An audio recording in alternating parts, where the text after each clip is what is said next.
இந்த மூக்கரட்டை அப்படின்ற ஒரு மூலிகை ஏதோ ஒரு ராஜ உறுப்பை மட்டும் பலப்படுத்துறதாக மட்டுமல்லாமல் சில ராஜ உறுப்புகள் சில முக்கியமான ராஜ உறுப்புகளையும் இவர் வந்து பலப்படுத்துறாரு. நுரையீரல் இருக்கக்கூடிய அந்த கட்டி சளியை கரைப்பதற்கு இந்த கீரையை வந்து பாத்தீங்கன்னா நம்ம சாப்பாட்டுக்கு வெஞ்சனமாக நம்ம வந்து இந்த கீரை கடைசல் சொல்லுவோம்ல, அது மாதிரி இது கூட வந்து சின்ன வெங்காயம், கொஞ்சம் வெள்ளைப்பூடு, மிளகு இதெல்லாம் போட்டு வந்து பாத்தீங்கன்னா நம்ம வந்து அதை வந்து ஒரு கீரை கடைசலாக பண்ணிடலாம். இந்த கீரை கடைசலை நம்ம சாப்பாட்டுக்கு எப்படி நம்ம சிறுகீரை அரைக்கீரைலாம் பண்றோம் இல்லையா, அது மாதிரியே இதை நம்ம வந்து பண்ணி சாப்பிட முடியும். ஃபேட்டி லிவருக்கு நமக்கு வந்து பாத்தீங்கன்னா கீழாநெல்லி, கரிசலாங்கண்ணி இதெல்லாம் தான் ரொம்ப அருமையா சப்போர்ட் பண்ணும். இந்த கீரையும் மிக முக்கிய பங்களிக்குது. மூக்கரட்டையோட சேர்த்து கூட நம்ம வந்து பாத்தீங்கன்னா இந்த கீழாநெல்லியோ அல்லது கரிசலாங்கண்ணியோ ஆட் பண்ணியும் நம்ம வந்து கடைசல்களாக பண்ணி நம்ம வந்து சாப்பிட முடியும். இந்த கழிவுகளை வெளியேற்றுறதுல நமக்கு வந்து பாத்தீங்கன்னா 2 ஆர்கன் தான் நமக்கு முக்கியமா வந்து சப்போர்ட் பண்ணி கொடுக்குது. அதுல குறிப்பா வந்து பாத்தீங்கன்னா வந்துட்டு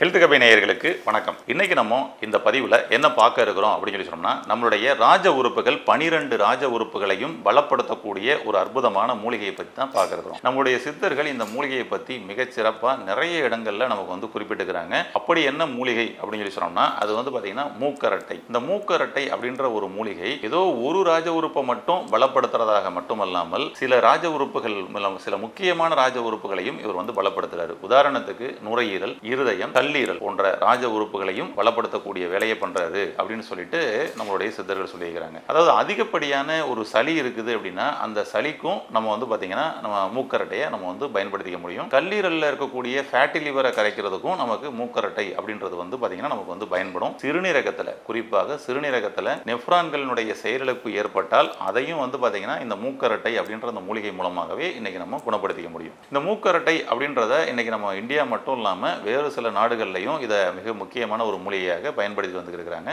இது ரொம்ப ஈஸியா கிடைக்கக்கூடிய ஒரு மூலிகை தான். இன்னைக்கு நம்ம நார்மலா வந்து ஒரு கம்மா கரையில போனோம்னா, பைபாஸ் ரோட்ல போகும்பொழுதே கூட பாத்தீங்கன்னா இடது பக்கமா ஓரதெல்லாம் வந்து பாத்தீங்கன்னா இது அப்படியே ஒரு படர்ந்து ஒரு கொடி போல வந்து கிடக்கும் இந்த மூக்கரட்டை கீரை அப்படின்றது. இந்த கீரையை நம்ம வந்து ரெகுலரா நம்ம வந்து பாத்தீங்கன்னா சாப்பாடுல, உணவுலயே வந்து பாத்தீங்கன்னா சேர்த்து பயன்படுத்தி வரப்படும் பொழுது நமக்கு இந்த ராஜ உறுப்புகள் அனைத்தும் வந்து பாத்தீங்கன்னா சூப்பரா சரியாகுங்க. நுரையீரல் இருக்கக்கூடிய அந்த கட்டி சளியை கரைப்பதற்கு இந்த கீரையை வந்து பாத்தீங்கன்னா நம்ம சாப்பாட்டுக்கு வெஞ்சனமாக நம்ம வந்து இந்த கீரை கடைசல் சொல்லுவோம்ல, அது மாதிரி இது கூட வந்து சின்ன வெங்காயம், கொஞ்சம் வெள்ளைப்பூடு, மிளகு இதெல்லாம் போட்டு வந்து பாத்தீங்கன்னா நம்ம வந்து அதை வந்து ஒரு கீரை கடைசலாக பண்ணிடலாம். அந்த கீரை கடைசலை நம்ம சாப்பாட்டுக்கு எப்படி நம்ம சிறுகீரை அரைக்கீரைலாம் பண்றோம் இல்லையா, அது மாதிரியே இதை நம்ம வந்து பண்ணி சாப்பிட முடியும் தினம்தோறும். இது நம்ம ரெகுலரா வரக்கூடிய கீரைக்காரவங்கிட்ட சொல்லப்படும் பொழுது அவங்களே கூட ஏற்பாடு பண்ணி தருவாங்க. அல்லது உங்களுடைய பகுதிகளில் இது ஈஸியா கிடைக்கக்கூடிய ஒரு விஷயம் தான். எடுத்து இந்த மாதிரி ரெகுலரா பயன்படுத்திட்டு வந்தோம் அப்படின்னு சொல்லி சொன்னோம்னா உங்களுடைய நுரையீரல் இருக்கக்கூடிய கட்டி சளியை இது போக்கி வெளியே கொண்டு வந்துடும். அதே போல வந்து பாத்தீங்கன்னா உங்களுக்கு ஃபேட்டி லிவர் இருக்குது அப்படின்னு சொல்லி சொன்னா கூட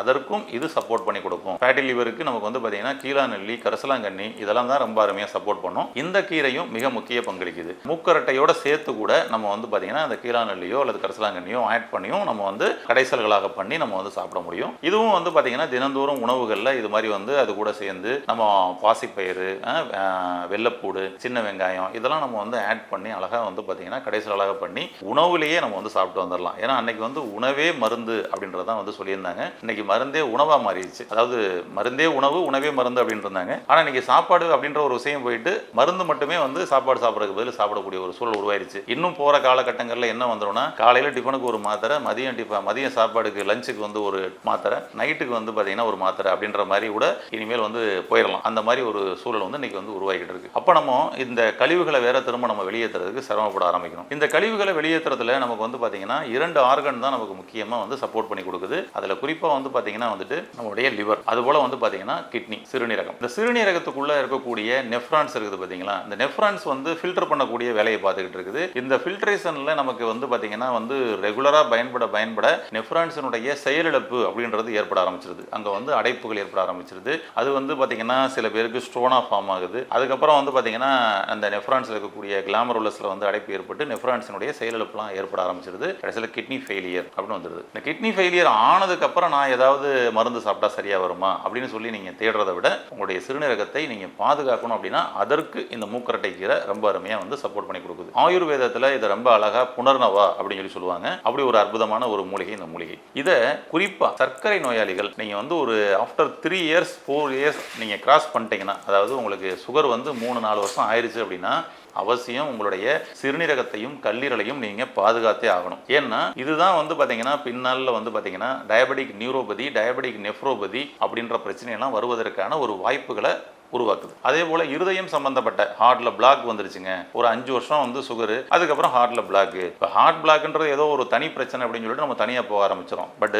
நம்ம டயபெட்டிக்காக வந்து ரெகுலர் மெடிசன்ஸ் எடுத்து நம்ம பிளட்ல வந்து அதிகமாக டாக்ஸின்ஸ் சேர்ந்து அது வந்து கல்லீரல் முழுமையாக அதை வந்து கிளியர் பண்ண முடியலை அப்படின்னா ரத்தத்தில் அந்த கழிவுகள் தேங்கி அது நமக்கு வந்து பார்த்தீங்கன்னா நிறைய இடங்கள்ல அடைப்புகள் ஏற்படுத்துது. அதுல இருதயத்துக்கு பக்கத்தில் ஏற்படும் பொழுது நம்ம இருதய அடைப்பாக நம்ம வந்து பார்க்குறோம். அப்போ உங்களுடைய கல்லீரலையும் உங்களுடைய சிறுநீரகத்தையும் நீங்க பாதுகாத்தீங்க அப்படின்னா இந்த கழிவுகள் சூப்பரா வெளியேற்றப்படும். அப்ப இந்த கழிவுகளை வெளியேற்றுறதுக்கு நம்ம வந்து பாத்தீங்கன்னா இந்த மூலிகையை பயன்படுத்தலாம். இப்ப குறிப்பா வந்து கிட்னிக்கு மட்டும் இந்த மூலிகையை வந்து பயன்படுத்தணும் அப்படின்னு சொல்லி சொன்னோம்னா நம்ம வந்து டைரக்டா பயன்படுத்தணும் அப்படின்னா அதுல தான் சில கண்டிஷன்ஸ் இருக்குது. நீங்க உணவோட சேர்த்துக்கணும்னா கண்டிஷன்ஸே இல்லைங்க. நீங்க நார்மலா வீட்டில் வைக்கக்கூடிய அரைக்கீரை, பொன்னாங்கண்ணி கீரைக்கெல்லாம் எப்படி வந்து அது கூட சேர்த்து பாசிப்பயிரெல்லாம் சேர்த்து போட்டு பண்ணுவீங்களோ அந்த மாதிரி சாப்பிடலாம். என்ன பொறுத்தளவுக்கு நீங்க வந்து ஒரு ஆஃப்டர் 3 இயர்ஸ் 4 இயர்ஸ் வந்துருச்சுன்னா இதை உங்க உணவுல வந்து இந்த மூக்கரட்டை கீரையை இந்த மாதிரி சேர்த்துட்டு வந்துருங்க. அதான் ரொம்ப நல்லது. அப்புறம் கிரியேட்டினின் பிரச்சனை வந்துருச்சு, யூரியா பிரச்சனை வந்துருச்சு அப்படின்ற பிரச்சனை வந்ததுக்கு அப்புறம் நீங்க இந்த மூலிகையை தனியா எடுக்க போறீங்கன்னா அப்ப நீங்க வாரத்துல 2 நாள் எடுத்துக்கங்க அல்லது 3 நாள் எடுத்துக்கங்க போதும். இந்த தனியா வந்து பாத்தீங்கன்னா நல்லா அப்படியே ஜூஸ் பண்ணிக்கங்க. அதாவது இந்த இலைகளை வேர்களையும் நீங்க வந்து பயன்படுத்திக்கலாம். எல்லாம் ஜூஸ் பண்ணி ஒரு 10 ml எடுத்துக்கங்க. எடுத்துட்டு நம்ம வந்து பாத்தீங்கன்னா வந்து டெய்லி கூட அதை சாப்பிடலாம். பட் ஆனா ஆல்டர்னேட்டிவ் டேஸ் சாப்பிடுங்க, அதான் ரொம்ப நல்லா இருக்கும். தனியா கிட்னி ஃபெயிலியர் அப்படின்ற ஒரு சூழல் இருந்ததுன்னா ஓகேனா. ஏன்னா எல்லாமே அளவு தான், அளவுக்கு மிஞ்சினா அமிர்தமும் நஞ்சு தான். ஆமா, உணவோட நம்ம வந்து சேர்த்துட்டு வரும்போது ஒன்றும் பெருசா இல்லை. நீங்க தனியா சேர்க்குறீங்க அப்படின்னு சொல்லி சொன்னோம்னா நீங்க வந்து ஆல்டர்னேட்டிவ் டேஸ் எடுத்துக்கங்க. வீக்லி ஒரு 3 டேஸ் கூட எடுத்துக்கங்க, பெட்டரா இருக்கும். காலை வேளையில டைரக்டா வந்து ஒரு 10 ml ஜூஸ் பண்ணுங்க. அந்த ஜூஸை டைரக்டா சாப்பிடுவாங்க. 10 to 15 ml போதும், ரொம்ப அருமையா சப்போர்ட் பண்ணி கொடுக்கும். கீரையே எனக்கு கிடைக்கலங்க அப்படின்னு சொல்லிட்டு நீங்க நிறைய பேர் வந்து இந்த கீரை இல்லைன்னா நான் வேற என்ன சோர்ஸ் போகலாம் அப்படின்னு சொல்லி சொன்னோம்னா இந்த கீரைக்கு பதில் வந்து பாத்தீங்கன்னா இன்னைக்கு உங்களுக்கு ஆயுர்வேத மெடிக்கல் ஷாப்ல, சித்தா மெடிக்கல் ஷாப்ல, நாட்டு மருந்து கடைகள்ல இது வந்து பாத்தீங்கன்னா பவுடர் ஃபார்ம்ல உங்களுக்கு வந்து கிடைக்கும். மூக்கரட்டை சூரணம் அப்படின்னு சொல்லி கிடைக்கும். இந்த மூக்கரட்டை சூரணத்தை நீங்க வந்து பயன்படுத்தலாம். இந்த மூக்கரட்டை சூரணத்தை வந்து பாத்தீங்கன்னா வந்து அதே போல காலையில வந்து கசாயம் மாதிரி பண்ணி சாப்பிடலாம். அது ரொம்ப நல்லா சப்போர்ட் பண்ணி கொடுக்கும். அதாவது ஒரு 1.5 டம்ளர் தண்ணி வந்து வச்சுக்கோங்க, ஒரு ஸ்பூன் போட்டுக்கோங்க, 3/4 டம்ளரா சுண்ட வச்சிருங்க. சுண்ட வச்சுட்டீங்கன்னா அவ்வளவுதாங்க, அந்த கசாயம் வடிகட்டிக்கிங்க. இது கூட வந்து நீங்க வந்து ஒரு தேன் வந்து வேணா ஒரு 1/2 ஸ்பூன் வந்து தேன் வேணா ஆட் பண்ணிக்கலாம், தப்பு இல்லை. இல்ல டைரக்டா கூட நீங்க வந்து சாப்பிடலாம். இதை தினந்தோறும் காலையில இது மாதிரி வந்து ஒரு கசாயமா முடிஞ்சா காலை மாலை 2 வேளைக்கு நம்ம எடுத்துக்க கூட ரொம்ப நல்லது. எடுத்துக்கிட்டு வந்தால் உங்களுடைய சிறுநீரகம் மீண்டும் புதுப்பிக்கப்படுவதை உங்களால் வந்து உணர முடியும். அதாவது உங்களுடைய ஃபர்ஸ்ட் நாள்ல இருந்து 3 நாளைக்குள்ளேயே உங்களுடைய யூரின்ல நல்ல டிஃபரன்ஸ் தெரியும். கழிவுகள், கசடுகள்லாம் நல்லா வெளியேறும். ஓகேங்களா. கிட்னி ஸ்டோன் வராமல் கூட தடுக்கும். நீங்க கிட்னி ஸ்டோன் வர்றதுக்கு முன்னாடி எடுத்துருக்கணும். கிட்னி ஸ்டோன் வந்துருச்சுன்னா இதை எடுத்தா கிட்னி ஸ்டோன் சரியா வந்துருமா அப்படின்னா சப்போர்ட் பண்ணி கொடுக்கும். வராமல் தடுக்கிறதுக்கு இதை நீங்க எடுத்துக்கலாம். ஒருவருக்கு அடிக்கடி 6 மாசம் கூட வருது அப்படின்னா நீங்க இந்த மூக்கரட்டை கீரையை ரெகுலரா நீங்க வந்து பயன்படுத்தி வந்தீங்க அப்படின்னா உங்களுக்கு கிட்னி ஸ்டோன் மீண்டும் வராமல் தடுக்கப்படும். இது நம்மளுடைய கால் பாதத்துல, இப்ப நம்மளுடைய சிகிச்சை மையத்தில் வந்து பார்த்தீங்கன்னா கால் பாதத்தில் இந்த கிட்னியினுடைய நரம்பு நேரடியாக நமக்கு வந்து பார்த்தீங்கன்னா முடிவடையக்கூடிய ஒரு இடம். ஏன்னா நம்ம உடம்புல இருக்கக்கூடிய எல்லா உறுப்புகளுடைய நரம்புகளும், அதாவது 72,000 நரம்புகளும் நம்மளுடைய கால் பாதத்தில் தான் வந்து முடிவடையுது அப்படின்றத நம்மளுடைய முன்னோர்கள் வந்து நமக்கு வந்து சொல்லியிருக்கிறாங்க. இப்போ இந்த மாதிரி வந்து நம்மளுடைய சிறுநீரகமோ நம்மளுடைய லிவரோ சரியா வந்து கழிவுகளை வெளியேற்றலைன்னா நம்மளுடைய கால் பாதத்தில் அடையாளம் காமிக்கும். அந்த அடையாளத்தை வச்சே நம்ம தெரிஞ்சுக்கலாம், ஆகா நம்மளுக்கு வந்து கல்லீரல் சார்ந்த கழிவுகள், சிறுநீரகம் சார்ந்த கழிவுகள் நம்ம உடம்புக்குள்ள தேங்கிக்கிட்டு இருக்குது அப்படின்றத. உங்களுடைய அந்த உறுப்பு வந்து ஜாம் ஆகி அது நின்னதுக்கு அப்புறம் நீங்க வந்து ஏதாவது ஒரு நல்ல மருத்துவமனைக்கு போவோமா, நல்ல மருத்துவர்கிட்ட போவோமா நீங்க தேடுறதை விட நம்மளுடைய உடம்பே வந்து பாத்தீங்கன்னா இந்த ப்ராப்ளம் ஆரம்பிக்கிறதுக்கு முன்னாடி நம்ம கிட்ட பேசும். அந்த உடலின் மொழிகளை நமக்கு வந்து தெரியாததுனால, ஏன்னா நம்ம இறைச்சலுக்குள்ளேயே வாழ்ந்துகிட்டே இருக்கிறோம்ல. ஆமா, அப்போ வந்து நமக்கு உடம்பு நம்மகிட்ட பேசுறது நமக்கு தெரியல. அப்போ உடம்பு இந்த மாதிரி வந்து கழிவுகள் சேருது அப்படின்றத எப்படி நம்ம கிட்ட சொல்லுது அப்படின்னு சொல்லி சொன்னோம்னா நம்மளுடைய கால் பாதத்துல வந்து பாத்தீங்கன்னா வந்துட்டு கால் பாதத்துல அடியில உள்ள பாதத்துல ஃபுல்லா வந்து பாத்தீங்கன்னா பிளாக் டாட்ஸ் இருக்கும். சில பேருக்கு அதை பாத்தீங்கன்னா உங்களுக்கு தெரியும், பிளாக் டாட்ஸ் வரும். ஒரு சில பேருக்கு கால் பாதத்துல மேல ஃபுல்லா பிளாக் டாட்ஸா போடும். அப்படியே இந்த மேல இந்த கணுக்கால் ஏரியா, இந்த ஏரியா புறங்கால் ஏரியா எல்லாம் வந்து பாத்தீங்கன்னா அந்த பிளாக் டாட்ஸ் போடும். இதுல கால் பாதத்துல இந்த பிளாக் டாட்ஸ் போட்டிருக்கு அப்படின்னா அவர்களுக்கு